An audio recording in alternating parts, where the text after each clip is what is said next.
Sehingga kita tidak boleh memarahi anak, memakai kata-kata kasar kalau mengerti masalah ini. Tapi saya banyak melihat ibu-ibu dan bapak itu ngomongnya kasar sama bayinya, padahal harusnya tidak boleh, karena dia masih dikuasai oleh spirit, roh atmanya itu yang kedudukannya sangat tinggi. Tetapi kalau sudah dia dipengaruhi oleh logika dari otaknya, nah itu sudah mulai jadi manusia biasa. Jadi kita harus bisa membedakan ini dunia masih dalam asuhan dewa dan ini sudah mulai jadi manusia. Di Bali kan upacara sudah mengikuti seperti itu.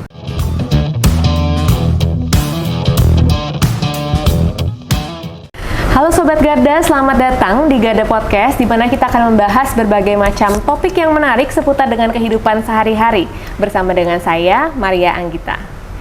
Di episode kali ini kita masih ditemani oleh salah seorang praktisi dan juga profesor di bidang psikiatri. Beliau juga adalah sosok di balik Suryani Institute of Mental Health. Inilah dia Profesor Dr. Luh Ketut Suryani, MD. Halo Prof. Selamat sore. Selamat sore. Prof, di beberapa pertemuan sebelumnya kita sempat membahas tentang bagaimana menciptakan anak-anak yang berkualitas, anak-anak Bali yang berkualitas, dan juga tentang peran wanita di keluarga dan masyarakat Bali. Nah, di kesempatan kali ini kita dapat berbicara lebih lanjut tentunya tentang bagaimana cara mendidik anak sehingga dapat tumbuh dan berkembang menjadi anak-anak yang berkualitas ya Prof ya. Iya. Oke. Nah, dalam pertumbuhan dan perkembangan anak itu tidak hanya tergantung dari ibunya, tetapi juga tergantung dari bapaknya dan keluarga dari ibu bapak ini. Nah, bisakah kita dalam mendidik dan mengembangkan anak ini biar bisa berkualitas dengan memberikan kasih sayang, mencintai anak, kemudian belajar dari anak apa yang harus kita lakukan untuk dia.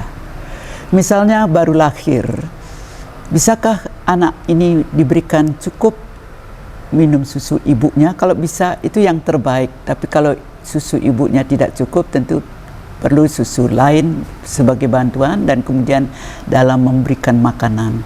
Nah, di dalam memberikan pertumbuhan seperti ini tidak hanya kita memberikan makan dan sebagainya, tapi cara kita memberikan makan, bagaimana menyampaikan kasih sayang pada anak itu perlu diajarkan sehingga anak itu merasakan bahwa dia diasuh oleh ibunya atau bapaknya atau oleh keluarganya dengan kasih sayang, dengan dicintai, dihargai, sehingga dia merasakan suasana yang damai, penuh kasih sayang dan bahagia dalam keluarga itu. Ini permulaan yang perlu diperkenalkan pada janin, bayi, dan kemudian anak, sehingga mereka merasa inilah hidup saya di dunia ini. Jadi tentang bagaimana orang tua baik ayah, ibu, dan anggota keluarga yang lain itu memberikan kasih sayang kepada anak ya Prof ya, dari kecil. Dan di Bali saya melihat kalau bicara sama bayi itu tidak boleh pakai kata-kata kasar. Jadi orang tua, anak dan sebagainya, yang lainnya harus memakai bahasa menengah atau halus. Rasanya di sini kita diajarkan untuk menghargai ini anak yang baru ini, bukan anak yang tidak ada nilainya. Dia itu lahir dalam keadaan suci, bersih dari segala macam, sehingga dia itu perlu kita perlakukan sebaik mungkin karena dia akan memberikan sesuatu yang baru dalam keluarga ini. Kita tidak boleh ngomong kasar sama bayi itu, dan kita harus memakai bahasa yang halus karena dia masih dalam keadaan suci, belum terpengaruh oleh dosa-dosa dalam kehidupan ini. Berarti bayi itu walaupun dia belum mengerti kata-kata, tapi dia bisa merasakan ya Prof ya, kalau seseorang itu berkata-kata kasar misalnya. Ya, kalau kita lihat matanya, caranya, dia tahu tetapi belum bisa mengungkapkan untuk membuat orang lain mengerti. Tapi kalau kita lihat dari matanya, dia sudah penuh dengan pengalaman yang diterima di alam lain, tetapi untuk sampai ke kita yang perlu belajar dari anak itu apa sebenarnya yang dia maksud. Tapi banyak orang mengira bahwa kita yang ngajari dia, tapi sebenarnya dia sudah lengkap dengan segala ilmu yang perlu dia lakukan dalam berhubungan dengan kehidupan baru ini. Misalnya Prof, dari hal sederhana dulu, bayi tentunya kan seringkali menangis ya Prof ya, entah itu rewel atau seperti apa. Seringkali orang tua kan mencoba menenangkan tapi gagal, kemudian jadi panik mungkin Prof, jadinya marah kepada anak. Nah sebenarnya bagaimana sih Prof yang benar untuk menangani situasi seperti itu? Ya kalau anak menangis kita mencoba ada apa sayang, ya kemudian kita belajar dari tangisannya itu apakah karena haus, apa karena panas, atau karena dia pingin dipeluk. Kita sebagai seorang ibu, sebagai keluarga harus memahami keadaan itu. Kalau belum memahami dicoba-coba. Oh, apakah beri susu kah atau dipelus dulu, ada apa sayang dan sebagainya. Kita harus memakai bahasa yang halus untuk anak ini sehingga dia tidak terkejut melihat kehidupan yang baru ini. Nah, memang saya melihat di Bali anak yang baru lahir itu dihargai luar biasa. Kita tidak boleh pakai bahasa kasar, nyanyi awake itu tidak boleh, tapi tetap aduh ayu atau bagus, yang sudah cakep dan sebagainya. Jadi kata-kata yang halus untuk anak dan bayi itu. Tapi sekarang kebanyakan saya melihat anak-anak itu diperlakukan seperti anak biasa, seperti orang sudah besar dengan kata-kata kasar dan sebagainya.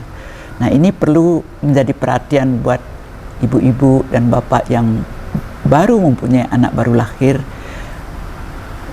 Cara leluhur kita mengajarkan ini adalah dalam keadaan bersih, suci, dewa dan sebagainya, harus pakai bahasa halus. Nah itu yang perlu kita pelajari sehingga jangan sampai kita marah.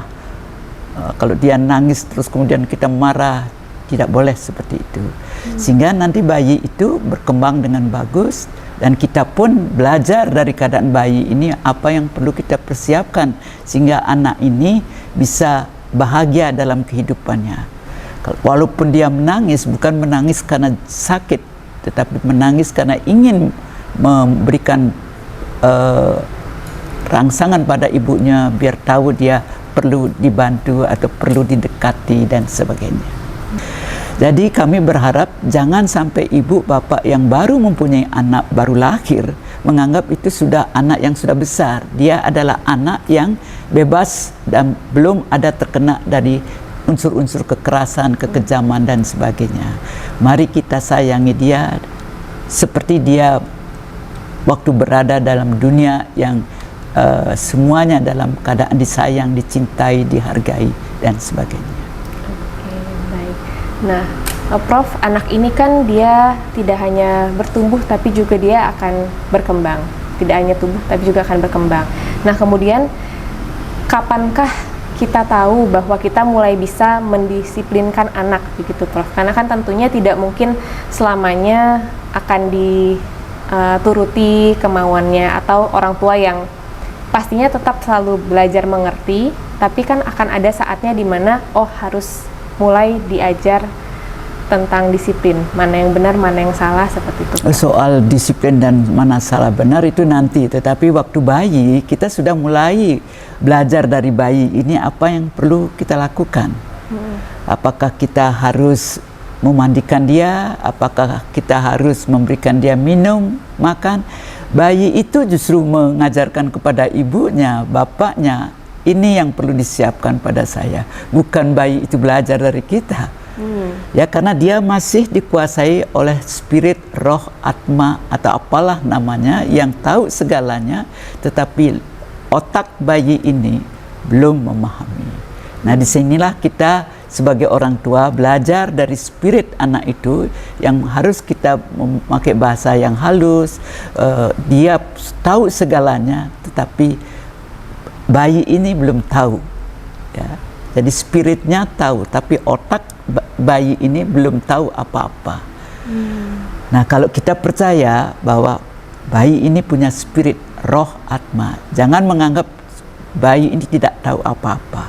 Dia tahu segala, tetapi bagaimana membuat otaknya, badannya memahami ini. Disinilah kita orang tua, keluarga belajar dari untuk anak ini dari spirit roh atmanya itu. Gunakan rasa. Dia menangis karena apa? Ya, kalau lapar, ya kalau lapar kita ingin mimik, gek. Nah, nanti bayi ini otaknya, perasaannya, pikirannya mulai bekerja juga. Nah, itulah sebabnya kami meminta Bapak dan Ibu belajar menggunakan hati untuk memahami janin, dan setelah kemudian jadi bayi, dan kemudian setelah jadi anak.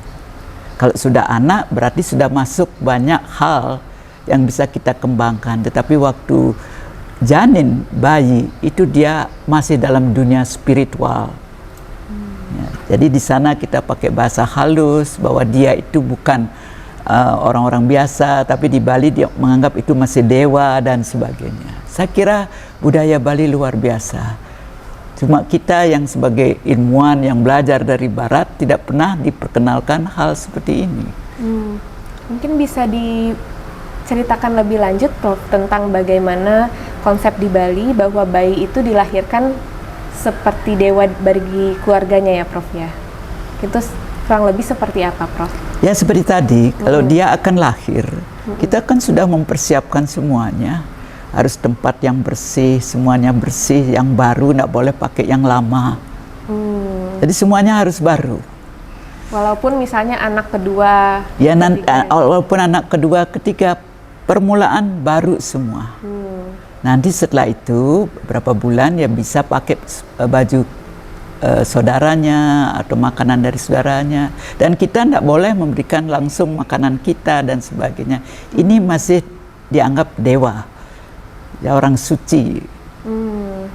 Jadi bayi itu sampai 10 tahun pertama masih tetap dianggap sebagai ada hubungan dengan para dewa-dewa dan leluhur, sehingga kita tidak boleh memarahi anak, memakai kata-kata kasar kalau mengerti masalah ini. Tapi saya banyak melihat ibu-ibu dan bapak itu ngomongnya kasar sama bayinya, padahal harusnya tidak boleh, karena dia masih dikuasai oleh spirit roh atmanya itu yang kedudukannya sangat tinggi.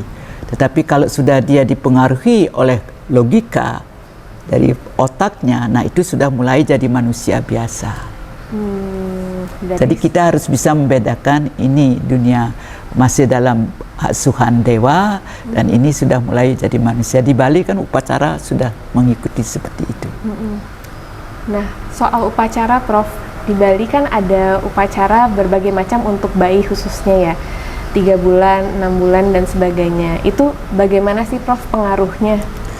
Ya, itu pengaruhnya mendidik ibu bapak bahwa ini sudah, anak ini sudah tumbuh dan berkembang, perlakuan kita akan sudah mulai berubah. Seperti tadi saya sampaikan, secara logika dia belum tahu apa-apa, tetapi secara spirit dia tahu lengkap. Kita yang tidak tahu apa pikiran maksud dari anak janin ini. Nah, kita pun belajar dari janin ini tidak bisa langsung memahami secara spirit. Tetapi kalau dia orang spiritual pasti tahu apa yang dimaksud. Jadi di sini kita sama-sama belajar. Ibu bapak belajar untuk memahami anak yang akan menggunakan logikanya atau otaknya untuk memahami kehidupan, dan anak pun juga belajar untuk bagaimana dia yang tadinya tidak mengerti dalam kata-kata atau ucapan ibu bapak berusaha memahami dalam kehidupan ini. Saling belajar ya, Prof ya? Ya, karena itu sebaiknya ibu bapak itu belajar meditasi lah, artinya bisakah menggunakan kemampuan spirit juga untuk memahami janin ini. Kalau tidak, maka terjadi benturan, anak ini menjadi stres, dan kemudian stres ini sangat besar peranannya untuk perkembangan kehidupan yang berikutnya. Jadi kalau waktu janin itu, bayi itu dia bisa tumbuh berkembang, bisa menangis, teriak-teriak keras, dan kemudian bisa menyampaikan perasaannya dan sebagainya, dia itu akan bisa menggunakan kemampuan spiritnya untuk berkembang di samping kemampuan otaknya. Jadi kalau bisa anak itu tetap menggunakan kedua kemampuan ini, dia akan menjadi orang luar biasa. Ya, tetapi kebanyakan orang tua tidak memahami, dan guru di sekolah juga lebih banyak menggunakan logika saja. Dan setelah menjadi murid, anak-anak ini sudah mulai tidak menggunakan kemampuan spirit roh atmanya itu, tetapi kemudian ke logika saja. Ya, bisa jadi orang biasa, tetapi kalau bisa keduanya dikembangkan menjadi orang yang luar biasa. Tadi kita bicara soal orang tua ya, Prof ya. Kalau soal guru sekarang, Prof, apa yang perlu diperhatikan oleh seorang guru? Ya, guru juga, guru TK terutama, dia perlu memahami bahwa anak ini sedang belajar untuk mengembangkan kemampuannya. Jadi jangan sampai guru TK itu marah. Bagaimanapun nakalnya anak itu, mengganggunya, usahakan tidak marah, sehingga anak ini berani mencoba. Kalau dia jatuh, jangan dimarahi. Oh, enggak apa-apa, ini anak manis dan sebagainya. Nah, karena itulah guru TK itu perlu dididik bahwa yang dihadapi ini adalah calon-calon manusia yang akan berkualitas. Bisakah guru TK itu melanjutkan anak-anak yang sudah dibuat oleh ibu bapaknya akan menjadi anak berkualitas, akan melanjut menjadi lebih berkualitas lagi? Sebab di sini sering terjadi benturan selain di rumah, ya pembantu, orang tua, saudaranya, tapi di guru TK bisakah membangkitkan kembali kemampuan anak itu? Dia berani nyanyi walaupun suaranya jelek. Oh, bagus, pinter. Nah, dengan demikian semangat juangnya ada dan berani melakukan apa-apa. Nah, kita perlu mendidik guru TK bagaimana dia mengajar anak-anak yang belum tahu apa-apa dalam dunia manusia ini. Dalam dunia spiritual tentu dia sudah menguasai, kan? Karena selama dalam kandungan tentu Tuhan memberikan pelajaran dan itu sudah lengkap diberikannya. Tetapi di dalam dunia biasa itu guru yang perlu memberikan masukan pelan-pelan dengan anak ini. Bagaimana menyanyi, bagaimana menaruh bunga, bagaimana menaruh cangkir, bagaimana mengucapkan terima kasih. Kan ini guru TK yang banyak mengajar.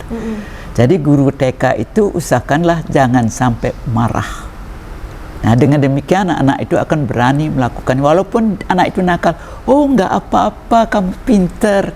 Nah, jadi bisakah guru TK seperti itu? Saya lihat guru TK memang diajarkan seperti itu. Saya lihat waktu saya kecil pun, waktu diajar oleh guru TK luar biasa. Kalau saya ingat kembali bagaimana kami ketakutan, guru TK akan membuat, enggak apa-apa, gek.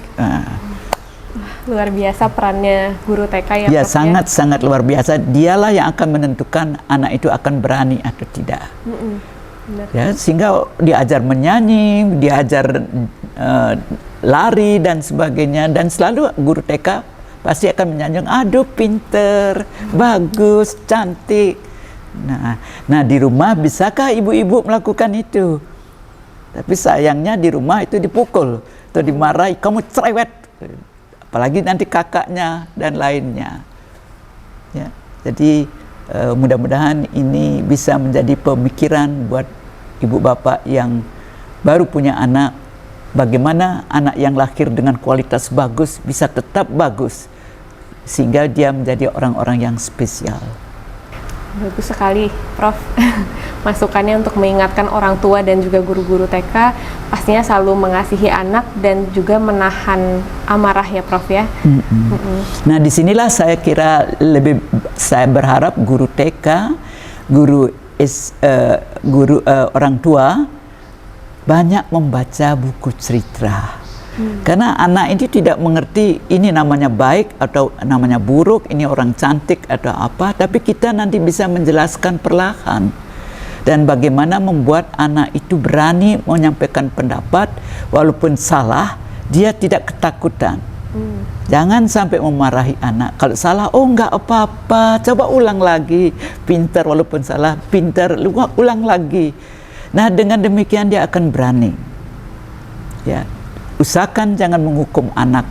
Guru-guru TK jangan sampai menghukum anak, tetapi nanti memberitahu ini tidak bagus, nanti diulang lagi. Ibu bapak pun yang punya anak seumur untuk sekolah TK, jangan sampai menghukum anak.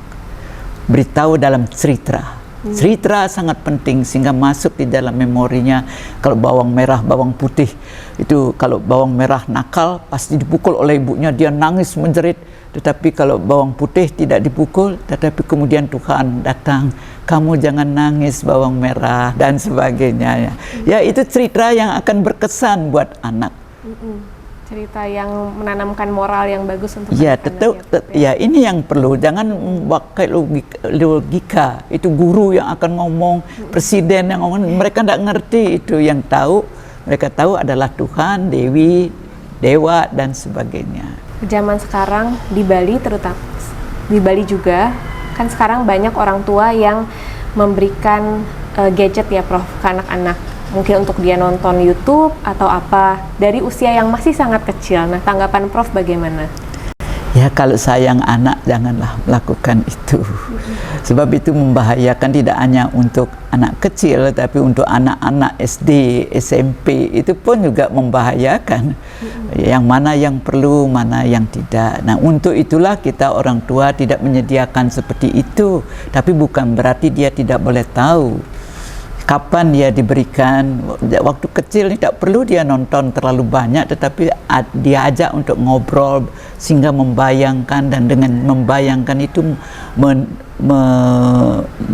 merangsang otaknya untuk bisa belajar apa yang perlu dilakukan itu dengan membayangkan, sehingga kemampuan untuk menganalisa sesuatu akan kuat. Jadi semua pendidikan ini akan membuat anak itu akan menjadi orang yang berani, orang yang produktif, ada ide banyak dan berani menghadapi tantangan. Dan itulah yang perlu dilakukan waktu kecil, TK, dan kemudian sampai SD itu. Nah, kalau di sini tidak, maka susah dan sulit untuk kita memperbaikinya, kecuali ya harus dihipnosis dan sebagainya. Kan itu mengeluarkan biaya dan juga itu tidak terlalu bagus juga untuk otaknya, dalam memorinya itu. Karena otak manusia sama dengan komputer, apa bahannya yang kita masukkan itu yang akan menjadi modal untuk dia mengembangkan ide-idenya. Oke, benar. Nah, Prof, untuk mungkin anak-anak lain pastinya saat dia mulai bertumbuh, maka dia juga akan mulai mengenali lingkungan sekitarnya. Jadi teman-teman sebayanya, seperti itu ya Prof ya. Mungkin bagaimana Prof interaksi di umur-umur di bawah 10 tahun itu? Ya, interaksi tetap, tetapi ibu bapak tetap akan menjaga dalam cerita.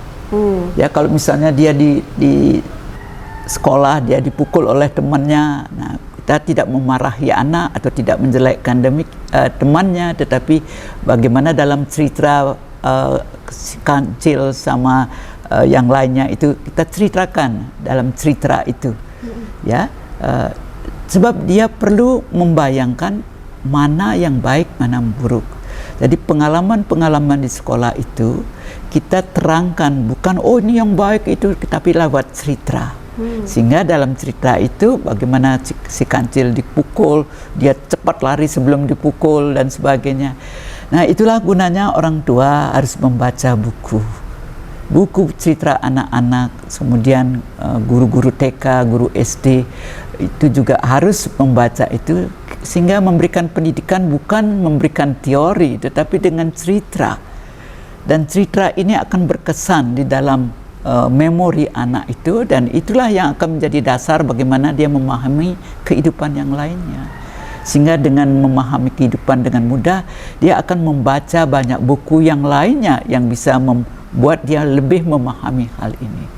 Dengan demikian akan lahir anak-anak yang ingin tahu, ingin belajar, dan ingin mengembangkan dirinya. Saya sekian, saya bisa tidak lebih baik dari dirinya dan keluarganya. Kalau kita melihat yang lainnya ada yang lebih baik dan ada yang lebih hebat. Benar, tadi Prof sempat sampaikan bagaimana seorang anak itu kemudian dia jadi mendapat dorongan untuk menjadi lebih baik dari dirinya ya Prof ya. Nah, tapi pada kenyataannya orang tua itu kan seringkali mungkin sadar maupun tidak sadar ini membandingkan anak-anaknya Prof, baik itu dengan saudaranya sendiri maupun dengan teman. Nah, itu efeknya bagaimana sih, Prof? Ya boleh membandingkan, tetapi nanti kalau dia menangis, sedih dan sebagainya, kita harus bisa menerangkannya. Ya membandingkan bagus, tetapi bukan berarti kamu harus seperti dia. Usahakan kita tidak memaksa dia harus begini, harus begitu. Tetapi lewat cerita, dia akan berpikir kok menjadi Bung Karno kok enak ya.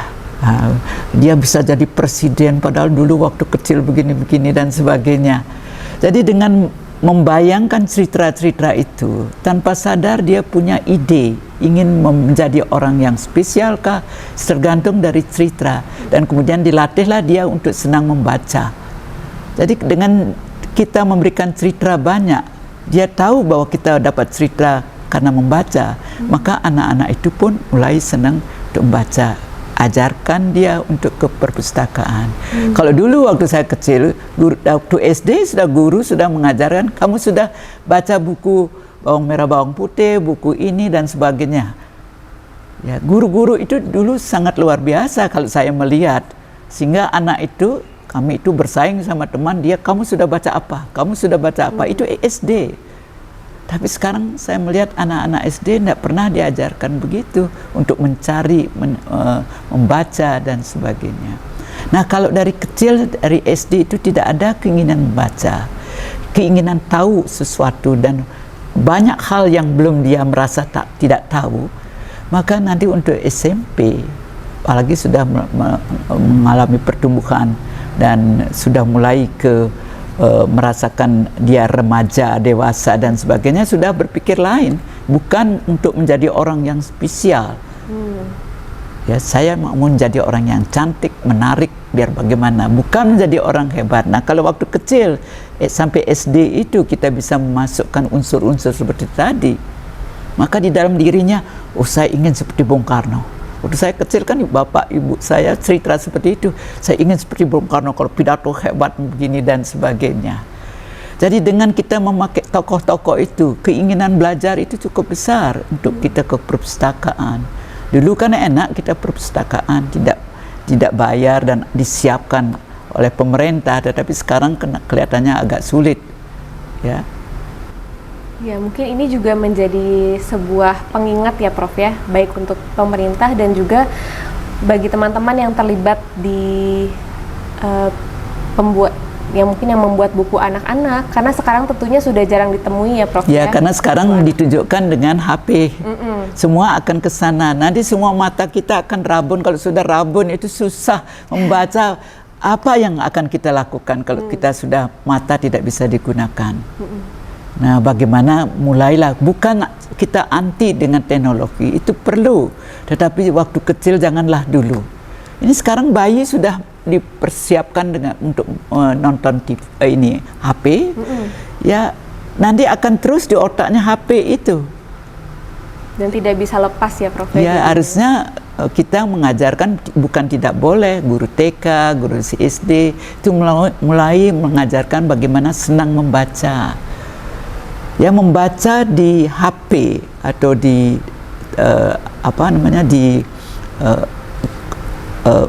televisi dan sebagainya itu memang bisa, tetapi membayangkan itu berbeda dengan kalau kita membaca. Kita kalau membaca kan tidak melihat bendanya. Ibu yang cantik itu kita berusaha membayangkan yang cantik yang ini, sehingga inilah yang membuat kita menjadi kreatif. Tapi kalau nonton TV itu semua ada. Kita tidak terlalu kreatif jadinya, walaupun itu cerita akan masuk, ya tergantung bekal kita. Kalau bekal kita memang akan kreatif, rangsangan dari TV juga akan merangsang lebih bagus lagi. Tapi kalau dasar tidak ada, bahwa kita bisa membayangkan, maka tidak akan mungkin kita akan melahirkan ide-ide yang baru. Nah, selain itu Prof, apakah ada lagi yang dapat membantu tumbuh kembangnya anak, Prof? Yang penting adalah bagaimana dia tahu tata krama, ya bagaimana sopan santun. Jadi kalau orang sedang duduk, bagaimana kita ajari permisi. Ini perlu dididik juga, tapi bukan dipaksa. Dengan kita memberikan contoh, anak-anak itu akan pasti mengikuti. Ya jangan menganggap itu kan feodal. Kalau saya melihat itu tata krama. Ya, kalau saya ajarkan anak berbahasa halus sama ibu, sama bapak, walaupun saya orang Jawa, saya tidak berikan dia pakai bahasa kasar, nah, meme dan sebagainya. Tapi saya minta ya yang sedang saja ya. Jadi nggih gitu. Jadi kami ingin mengajarkan walaupun dari kasta bawah, kasta atas, bagaimana dia sebagai anak bisa menghargai ibunya, bukan karena dari kasta bawah, tapi itu ibu saya yang bisa melahirkan. Nah, ini kan tentu perlu. Kalau tidak, saya melihat banyak orang berkasta yang punya ibu Jawa, nyai gitu, gitu. Kenapa sih harus bicara begitu sama Padahal ibu kandung? sendiri. Ya, memang saya mengerti kasta itu, tetapi tetap anak dengan ibu itu harus tetap ada. Kalau ibunya orang tidak berkasta, tetap dihargai walaupun tidak pakai bahasa tinggi, tetapi ya menengah lah, tidak nyanyi apa dan sebagainya itu. Ya, benar-benar. Dan yang paling penting perlu untuk anak-anak itu di dalam cerita dimasukkan, mereka hanya boleh melakukan hubungan seksual setelah menikah. Dan kalau dia bisa setelah menikah dalam cerita, dia akan diberikan oleh dewa-dewa itu hadiah yang luar biasa dan akan menjadi ini itu dan sebagainya. Sehingga itu terekam di memorinya bahwa bagaimanapun saya hanya menyerahkan keperawanan sebagai laki maupun perempuan setelah menikah. Kalau tidak seperti sekarang ini, terlalu banyak anak kecil pun sudah hubungan seksual. Ya, karena tidak tahu, dia melihat ibu bapaknya, melihat di film dan sebagainya, dia nyoba-nyoba. Jangan salahkan mereka. Nah, tapi bagaimana sih Prof, mungkin cara orang tua bisa memberikan pengetahuan, mungkin melalui cerita itu ya Prof ya, memberitahu anak-anak supaya dari sedini mungkin pun mereka sudah tahu bagaimana mereka itu perlu memposisikan diri mereka dan tentang seksualitas begitu. Ya, waktu kecil kan tentu kita tidak boleh cerita tentang seks, tapi kalau ada yang megang jangan mau. Tuh, kamu kan biar tidak kotor apalah demikian. Nanti setelah besar baru kita katakan tidak boleh orang megang tubuh Anda dan sebagainya. Jadi waktu kecil kita pandai-pandailah membuat cerita. Jadi karena itu saya minta sebelum menikah siapkan diri. Kalau mau punya anak, ya, bisakah Anda punya cerita banyak bercerita, banyak membaca dan sebagainya tanpa bekal itu? Ya, orang tua kita paling dia duduk saja, makan, mau pergi ya pergi, nggak ada bisa ngomong. Itu yang saya lihat banyak di Bali, orang tua jarang sekali ngomong. Padahal di dalam cerita pewayangan dan sebagainya orang tua itu pintar-pintar ngomong. Tetapi dalam kenyataan tidak, jarang yang ngomong, malahan diberitahu jangan makan nanti hilang makanannya, jangan bicara waktu makan, kan tidak boleh nanti habis dan sebagainya. Padahal boleh, tetapi bagaimana perhatian tetap pada makanan, ngomong sedikit. Kalau tidak ada berdiskusi apa, kan tidak merasakan bahwa kita itu ada dalam satu lingkungan keluarga. Jadi pendidikan sampai 10 tahun pertama sangat-sangat menentukan, dan sampai maksimum sampai 14 tahun atau 15 tahun, sehingga dia dalam dunia berikutnya dia akan bisa memahaminya. Kalau tidak, maka percuma kita melahirkan anak yang tidak tahu apa-apa, tidak berani melakukan apa, dan tidak ada dalam dirinya keinginan untuk melakukan sesuatu. Hidup itu tantangan, makin ditentang makin menantang. Kan gitu harusnya ya. Oke. Terkait soal pendidikan anak ini mungkin ada lagi yang mau disampaikan Prof atau cukup? Ya, saya kira untuk sebelum mendidik anak, ya sebaiknya ibu bapak yang akan menikah bersihkan diri Anda dari beban masa lampau. Kalau tidak akan mungkin Anda bisa mendidik anak. Karena akan keluar apa yang Anda alami waktu kecil, waktu remaja, dan waktu dewasa, dan trauma-trauma itulah yang akan Anda munculkan kepada anak-anak didik Anda sendiri. Betul. Karena itu saya berharap sebelum Anda menikah, lebih bagus Anda mempersiapkan diri, bersihkan dari trauma masa lampau, dan kalau memang ada trauma, apakah perlu berdiskusi kepada psikiater atau ke mana harusnya, sehingga beban masa lampau itu tidak Anda bawa setelah Anda menikah dan akhirnya yang akan rugi adalah keturunan Anda akan melakukan apa yang Anda tidak senang itu. Jadi sebagai orang tua bagaimana mempersiapkan anak-anak yang sebelum menikah bebas dari trauma masa lampau, trauma dari dalam kandungan sampai 10 tahun pertama dan sampai sebelum dia menikah. Dan kalau bisa orang tua mengantarkan anaknya menikah tanpa melakukan hubungan seksual sebelumnya, maka Anda berhasil menjadi orang tua. Kalau tidak, jangan Anda salahkan anak Anda, salahkan diri. Kenapa sampai anak saya begini? Pesan yang tegas ya Prof ya untuk orang tua yang sedang menonton. Ya perlu, kalau tidak semua menyalahkan anak. Saya tidak setuju itu. Oke, baik Prof. Karena itu mereka yang sebelum nikah sebaiknya melakukan konsultasikah kalau memang mengalami trauma waktu kecil. Jadi ini tidak berarti orang yang trauma itu tidak boleh nikah, tidak boleh ini dan sebagainya, tidak. Bebaskan diri Anda dari trauma masa lalu, waktu dalam kandungan, waktu dibesarkan dan sampai remaja. Sebab trauma ini akan berbekas dan akan melanjut sampai tua pun Anda akan tetap melakukan itu, menjalani apa yang menjadi trauma itu. Nah, karena itu kalau ingin melahirkan anak-anak Bali berkualitas, pemerintah harus menyediakan tempat-tempat atau siapa yang bisa mendidik mereka untuk bisa bebas dari trauma masa lampau, apakah untuk guru TK, guru SD, guru SMP, dan untuk murid-murid juga, sehingga di Bali ini orang-orang Bali siap menghadapi kehidupan. Makin ditantang, makin menentang. Apa yang tidak mungkin menjadi mungkin kalau Tuhan menghendakinya. Oke, benar sekali. Luar biasa Prof, benar-benar jelas arahannya. Dan bukan hanya untuk orang tua, guru TK, keluarga, sampai peran pemerintah pun dibutuhkan ya Prof ya untuk mewujudkan anak-anak Bali yang berkualitas. Oke. Mungkin ada lagi Prof yang terlewat? Ya, yang terakhir saya mohon, adakah tempat rekreasi untuk anak-anak, untuk remaja dan dewasa muda? Kalau tanpa adanya tempat-tempat rekreasi begini, apapun yang kita bicarakan tidak ada gunanya.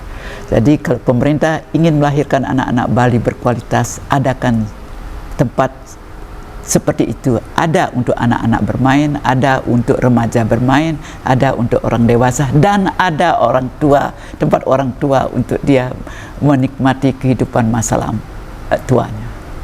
Nonton rasanya sudah cukup jelas pembahasan kita. Jadi untuk kita dapat menciptakan anak-anak Bali yang berkualitas tentunya tidak terlepas dari peran berbagai macam pihak. Mulai itu dari orang tua, bagaimana orang tua sebelum menikah pun perlu menyiapkan dirinya, membebaskan dirinya dari trauma sebelumnya.